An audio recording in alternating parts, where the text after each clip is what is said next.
Hello, YouTube channel पे आपका स्वागत है।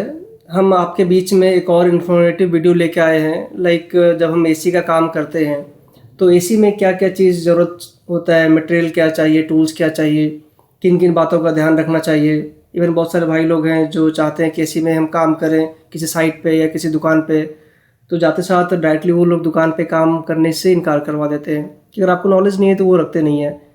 तो अगर आप बोलोगे कि मुझे काम का नॉलेज है, मैंने साल 2 साल काम किया है, तो आपसे जनरल सवाल पूछते हैं।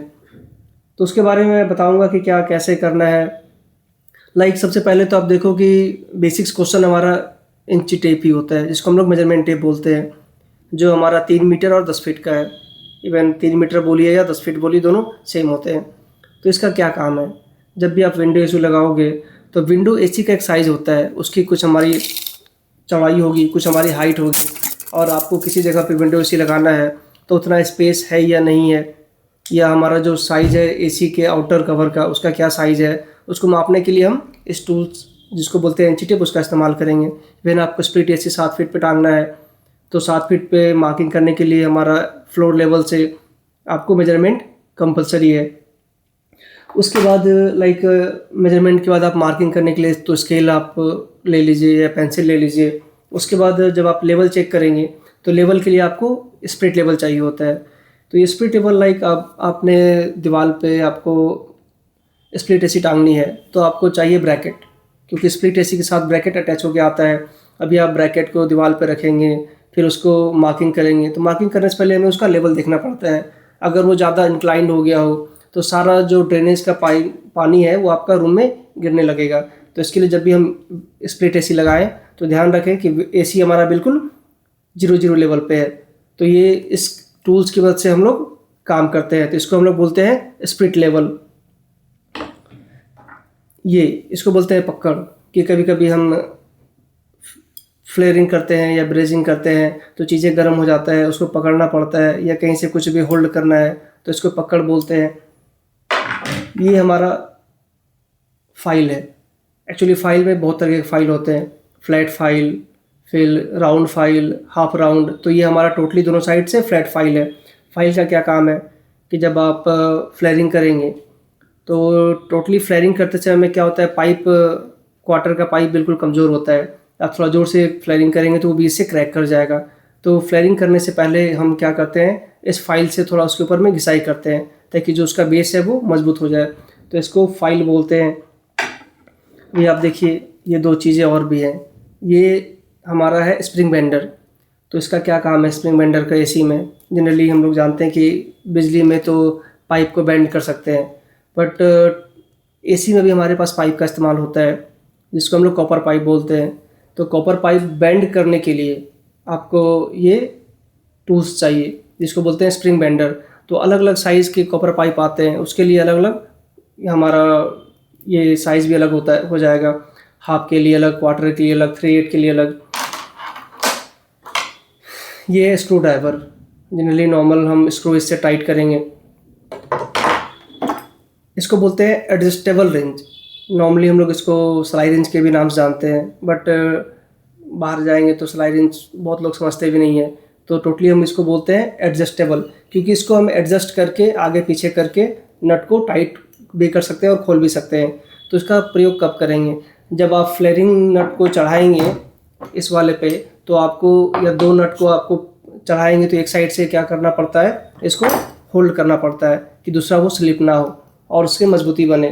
तो इवन आप ये एडजस्टेबल रेंज का इस्तेमाल कर सकते हैं, या हम इसको मंकी प्लायर बोलते हैं, इसका भी आप इस्तेमाल कर सकते हैं। ये हमारे पास जो है वो प्लायर है, जिसको पिलास बोलते हैं, और ये हमारा नोज प्लायर है। तो नोज प्लायर का इस्तेमाल हम किधर करेंगे? सेम, अगर आपको किसी पाइप में लीकेज हो रहा है, तो आप क्या करते हैं, पाइप को बीच से कटिंग करते हैं। कटिंग करने के लिए जो टूल इस्तेमाल करते हैं वो है हमारा कटर, ट्यूब कटर। तो ट्यूब कटर की मदद से हम पाइप जो है उसको बीच से काटेंगे। उसके बाद थोड़ा सा हम इस टूल्स की मदद से हम इसको स्विजिंग करते हैं। तो स्विजिंग करने के टाइम में थोड़ा सा हम नोज प्लायर से इसको, उसके जो अंदर के जो गैप हैं उसको बढ़ा देते हैं, कुछ इस तरीके से। तो इससे क्या होगा, हमारा स्विंग करने में काफ़ी आसानी होती है। तो ये नोज प्लायर का काम हो गया। फिर मैंने कहा कि ये स्विचिंग टूल है, तो स्विचिंग टूल से क्या करेंगे, हम पाइप में स्विचिंग करेंगे।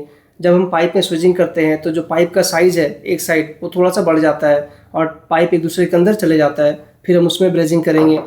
ये हमारा लाइन टेस्टर हो गया, जिससे हम सप्लाई आ रहा है या नहीं आ रहा है उसको चेक करते हैं। अभी आप देखिए कि ये जो पार्ट है हमारा, ये डिस्चार्ज वाल्व है और ये हमारा सक्शन वाल्व है। कभी कभी कन्फ्यूजन भी होता है कि कौन सा डिस्चार्ज है कौन सा सक्शन है। तो जनरली आप याद रखिए, जो डिस्चार्ज साइड होगा उसके जो पाइप हैं वो पतले होंगे और जो सक्शन साइड है उसके जो पाइप आ रहे हैं वो थोड़े बड़े होंगे। तो उससे आप कंफर्म कर सकते हैं कि वो डिस्चार्ज है या सक्शन है। साथ साथ ये पाइप का साइज़ भी होता है, हाफ है या क्वार्टर है। तो जनरली 1 टन 1.5 टन में तो हमारे पास क्वार्टर का डिस्चार्ज होता है और हाफ का सक्शन होता है। तो आप पाइप को देख के भी बता सकते हैं कि हमारा सक्शन वाल्व है या डिस्चार्ज वाल्व है। और ये जो पार्ट आप देख रहे हैं इसके अंदर में एलेंकी वाले नट हैं। तो इस एलेंकी वाले नट से हम क्या करते हैं, इसको खोल के और बंद कर सकते हैं। तो ये जो आप टूल्स देख रहे हैं पूरा, ये हमारे पास एलेंकी का सेट है। जो जिस सेट में लगेगा उसके हिसाब से आप इसको खोल सकते हैं। अगर आपको एसी शिफ्टिंग करना है तो क्या करते हैं कि सारा एसी का गैस हमारे कंप्रेसर में शिफ्ट होना चाहिए। उस टाइम में आपको इस एलेंकी का ज़रूरत पड़ता है। या कभी आप न्यू स्प्लिट एसी लगा रहे हैं तो उस टाइम में क्या होता है कि गैस तो ऑलरेडी कंप्रेसर में इंस्टॉल्ड है, आपने पाइपिंग कर लिया, फ्लेयरिंग कर लिया, सब कुछ ऑन कर लिया, तो गैस को खोलना पड़ता है। तो उस टाइम में हम फ्लेयर टूल से, ये हमारा जो एलेंकी है उससे हम इसके नट को अंदर से खोल करके गैस को फ्लो करवाते हैं। और ये जो टूल है हमारे पास, इसको हम लोग फ्लेयरिंग टूल बोलते हैं। हम आपको नेक्स्ट वीडियो में फ्लेयरिंग कैसे बनाया जाता है उसके बारे में बताएंगे। जनरली फ्लेयरिंग का क्या काम होता है कि जब भी सपोज ये आप देखिए पाइप हमारे पास, ये हमारा डिस्चार्ज वाल्व है, तो कुछ ऐसा ही कंपनी में डिस्चार्ज वाल्व लगा रहेगा और ये इस पे ये नट लगे रहते हैं। और हम क्या करते हैं, इस पाइप पे फ्लेयरिंग करते हैं। तो जब फ्लेयरिंग करते हैं तो इसका जो आगे का हिस्सा है थोड़ा सा बड़ा हो जाता है। उसके बाद जब आप इस नट में लगाएंगे तो ये प्रॉपर ये नीचे गिरेगा नहीं और यहाँ से इसको इस तरीके से लगा सकते हैं। तो जब भी हम डिस्चार्ज वाल्व हो या सक्शन वाल्व हो उसमें पाइप को जोड़ेंगे, हाफ हो या क्वार्टर हो या डिस्चार्ज आपका 3/8 हो 5/8 हो, तो उस समय हमें ये फ्लेयरिंग की ज़रूरत पड़ती है। ये भी हमारा फ्लेयरिंग टूल है और ये भी फ्लेयरिंग टूल है। ये जो आप देख रहे हैं ये आपका कैपेसिटर है। इसमें आप देखिए 2 पॉइंट हैं, तो इसको हम लोग सिंगल कैपेसिटर बोलते हैं। और इसमें 3 पॉइंट हैं, इसको कंबाइंड कैपेसिटर बोलते हैं। लाइक ये जो कुछ मटेरियल है, अभी आप जनरली ये हमारा पाइप इंडोर से आउटडोर में कनेक्ट होता है। तो जब पाइप कनेक्ट होगा तो उसके अंदर में ठंडी ठंडी गैस है और बाहर का जो एटमॉस्फेयर है वो काफ़ी गर्म है। तो उससे क्या होता है, टेम्परेचर ड्रॉप होने लगता है। तो टेम्परेचर ड्रॉप ना हो इसके लिए हम लोग क्या करते हैं, इस पाइप पे ये इंसुलेशन, नाइट्राइल इंसुलेशन चलाते हैं ताकि पाइप के अंदर का टेम्परेचर कांस्टेंट रहे। वैन आप खुद भी देखते हो कि अगर आप कहीं से कोल्ड ड्रिंक खरीदते हो किसी मार्केट से और आपको गर्मी के सीजन में घर पे ले जाना होता है, तो कोल्ड ड्रिंक के अंदर का टेम्परेचर ठंडा है, बाहर में गर्म है, तो उसका टेम्परेचर जल्दी ड्रॉप होता है। तो हम उसके ऊपर से क्या करते हैं, पन्नी हो गया या कोई पेपर हो गया या कुछ कपड़े हो गए, उसको लपेटते हैं ताकि उसका टेम्परेचर ड्रॉप ना हो। तो सेम यहाँ भी वही कहानी है कि हम इसके ऊपर लगाते हैं ये नाइट्राइल इंसुलेशन ताकि टेम्परेचर का ड्रॉप कम हो। फिर इसके ऊपर से हम इंसुलेशन टेप या ब्लैक टेप आता है उसको लगाते हैं। फिर ये कुछ पार्ट है जो हमारा थिम्बल है। अभी डायरेक्टली अगर आपको वायर को कंप्रेसर में लगाना है तो हम डायरेक्टली वायर को कंप्रेसर में नहीं लगा सकते हैं। हम क्या करेंगे, कंप्रेसर वायर को सबसे पहले थिम्बल में अटैच करेंगे, फिर ये थिम्बल हमारा कंप्रेसर में अटैच हो जाएगा। फिर ये हमारा ये फ्लेयर नट हो गया।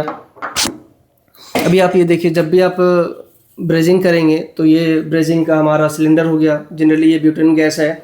और ये जो आप टूल्स देख रहे हैं जिसके मदद से हम लोग ब्रेजिंग करेंगे, ये हमारा ब्रेजिंग टॉर्च हो गया। अभी सिस्टम हमारा काम कर रहा है नहीं कर रहा है, एम्पियर कितना ले रहा है, या फिर कंप्रेसर के जो टर्मिनल है वो सही है या नहीं है, उसको चेक करने के लिए हम लोग ये कंप्रेसर का इस्तेमाल करते हैं। अभी एक और चीज़ है, जब आप ब्रेजिंग करेंगे तो ये रॉड इस्तेमाल करते हैं। ये हमारा कॉपर रॉड होता है। कभी कभी सवाल पूछ भी देते हैं कि क्या हम कॉपर पाइप में ब्रेजिंग करते समय एल्युमिनियम रॉड से ब्रेजिंग कर सकते हैं।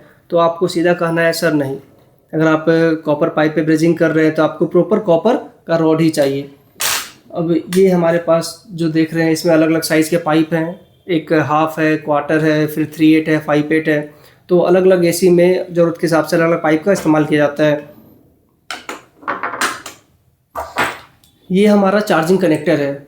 लाइक जनरली इसको हम लोग बॉल वल्व के नाम से भी जानते हैं, क्योंकि जब आप इसको ऑन ऑफ करेंगे तो इसके अंदर का जो ऑन ऑफ का पोजीशन वाला जो वल्व है वो बॉल अंदर से बना हुआ है, तो इसलिए इसको हम लोग बॉल वल्व भी बोलते हैं। और ये हमारा चार्जिंग कनेक्टर है, क्योंकि जब आप 22 को 410 से कनेक्ट करेंगे या HVAC लाइन में कनेक्ट करेंगे तो ये कनेक्टर का हमारा ज़रूरत पड़ता है। इसको हम लोग पिन वल्व बोलते हैं। तो ये पिन वल्व का इस्तेमाल जनरली हम लोग विंडो एसी में ज़्यादा करते हैं, कि विंडो एसी जब आप नया लेंगे तो उसमें गैस चार्जिंग का कोई पॉइंट बना हुआ नहीं रहता है, बट एक पाइप रहेगा वो साइड से पिंच किया हुआ रहता है।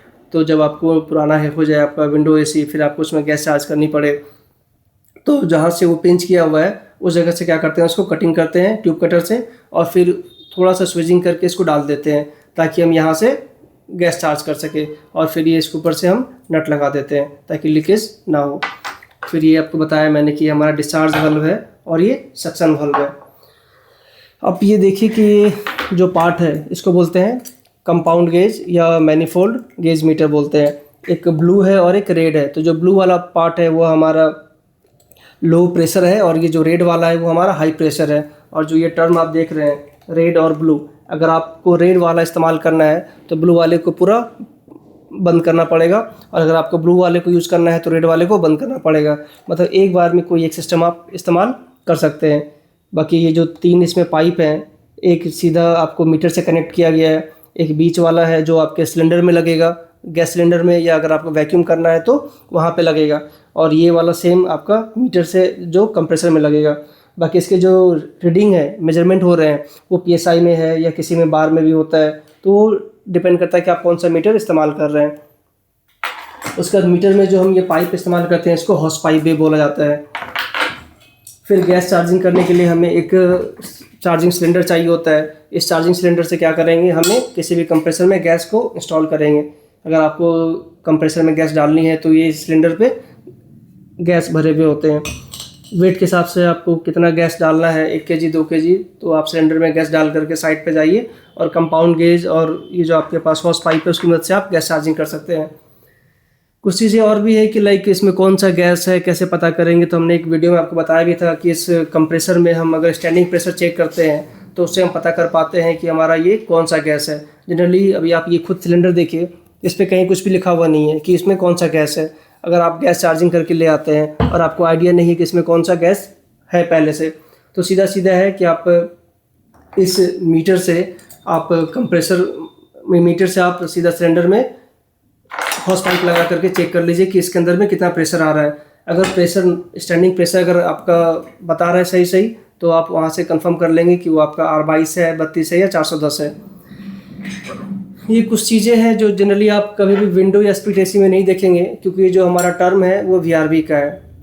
तो इसको हम लोग रेफनेट बोलते हैं, कि जब भी हम रेफनेट मतलब VRV में पाइप की ब्रांचिंग करते हैं या पाइप को एक जगह दूसरी जगह लेके जाते हैं, तो अलग अलग पाइप को जोड़ने के लिए ये रेफनेट का इस्तेमाल किया जाता है। उसके बाद ये आप देखिए, अगर स्ट्रेट पाइप जा रहा है वहाँ पे अगर उसके डाया को छोटा करना है तो एक तरीके का ये रिड्यूसर है, या इसको आप कपलर भी बोल सकते हैं। जनरली ये हमारा अगर पाइप में आपका जो कंडेंसर पार्ट होता है उसमें गंदगी है हल्का फुल्का, तो इससे आप सफाई कर सकते हैं। या अगर कोई आपका जो फिन्स है वो मुड़ गए हैं तो ये आप ब्रश से इसको सीधा कर सकते हैं।